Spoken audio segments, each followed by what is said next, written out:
Esse, na realidade, é o caminho da destruição, é o caminho do populismo, é o caminho do gasto exacerbado, é o caminho da mentira. E me preocupa muito que um governo que se diz defensor dos pobres venha vender ilusões, venha vender algo que não se concretizará na prática para tentar se manter no poder já no primeiro ano de governo.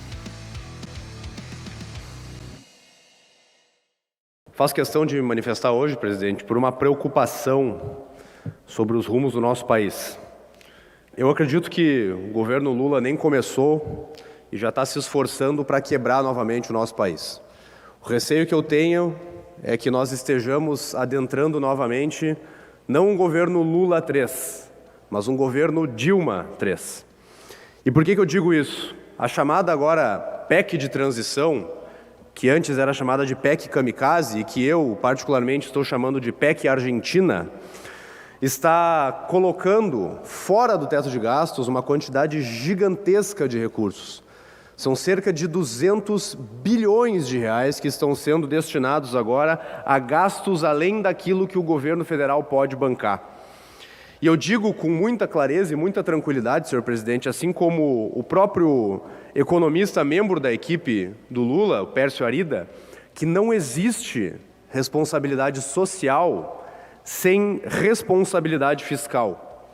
É muito claro o que vai acontecer no Brasil se nós passarmos a adotar novamente medidas econômicas que ignoram completamente a boa prática econômica e ignoram completamente o mundo real. E eu digo isso porque, aparentemente, nós vamos furar o teto. E se nós formos furar o teto, a tendência é que falte dinheiro para pagar as contas.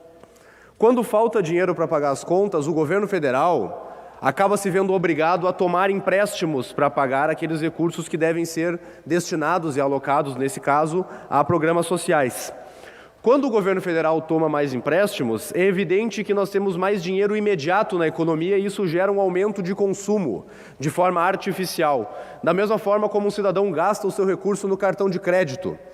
Colocando o recurso no cartão de crédito, deputado Fábio Ostrowman, o senhor sabe muito bem, esse que defende a mesma coisa que eu, o governo faz aparentar que o dinheiro é abundante, mas ignora que no futuro a conta vai vir para o povo pagar. E isso faz com que se aumente os custos dos produtos, se gere uma inflação, e a inflação, meus amigos, é o primeiro caminho para o país quebrar, deputado Fábio Ostrowman. Com o aumento de inflação, nós temos consequentemente aumento de juros. E os aumentos de juros fazem com que os investimentos sejam mais escassos no país. E com menos investimentos, ora, nós temos menos empresas, menos empregos e menos oportunidade para aquele povo que se buscava auxiliar com todo esse gasto que está sendo aumentado agora com a PEC de transição, a PEC Argentina. A bomba estoura no colo sempre do mais pobre. Com falta de emprego, nós teremos certamente falta de recursos para o governo se financiar. E falta de recursos para o governo se financiar, a consequência é bem clara. Falta oportunidade para a população e falta dinheiro para pagar. E no fim das contas, sempre vem, e nós já tivemos aqui na Assembleia Legislativa, sempre vem aumento de impostos. Com o aumento de impostos, pode-se pensar, não, mas é que o rico vai pagar se aumentar impostos. Negativo. Quem mais paga imposto proporcionalmente à renda neste país são as pessoas mais pobres. Quem vai ter que pagar a conta da PEC Kamikaze 2, da PEC Argentina, desse terraplanismo econômico, é a população mais pobre. Isso gera uma incerteza muito grande quanto aos rumos do país e gera menos investimentos ainda. Isso desvaloriza a nossa moeda e traz mais inflação ainda, chegando na bola de neve que nós tivemos durante o governo Dilma 2. Agora, entrando no governo Dilma 3, nós poderemos ter o mesmo problema que enfrentamos nos anos de 2014, 2015 e 2016, já imediatamente no primeiro ano de governo. O fato é que nós podemos tentar ignorar a realidade, mas o mundo real se impõe. A realidade sempre se impõe. Nós não podemos ignorar as leis da economia, assim como nós não podemos ignorar a lei da gravidade. Nós não podemos acreditar que o governo tem um saco sem fundo de dinheiro que pode gastar de forma exagerada, tirando meramente do teto de gastos e fazendo com que aparente que as coisas estão bem.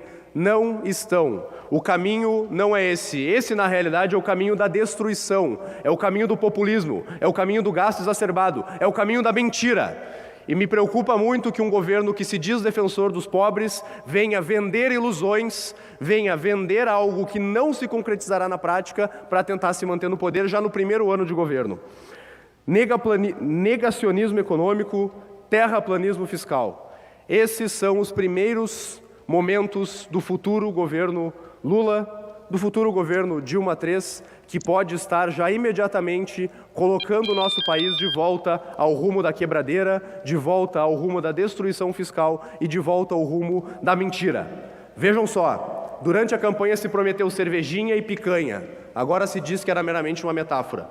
Durante o governo se criticava as emendas do orçamento secreto, hoje se fala em emendas de relator. Durante o governo se falava em PEC kamikaze, durante a campanha se falava em PEC kamikaze, hoje se fala em PEC de transição. Durante os anos anteriores se falava que Lula era bandido, era corrupto, era ladrão. Hoje, uma matéria da Folha de São Paulo diz que Lula teve desvios éticos no seu governo. Meros eufemismos para a destruição que nós veremos no futuro dos 4 anos do Brasil. Que Deus tenha misericórdia dessa nação, que Deus proteja o Brasil, porque, sinceramente, o novo governo Lula fará de tudo para destruir.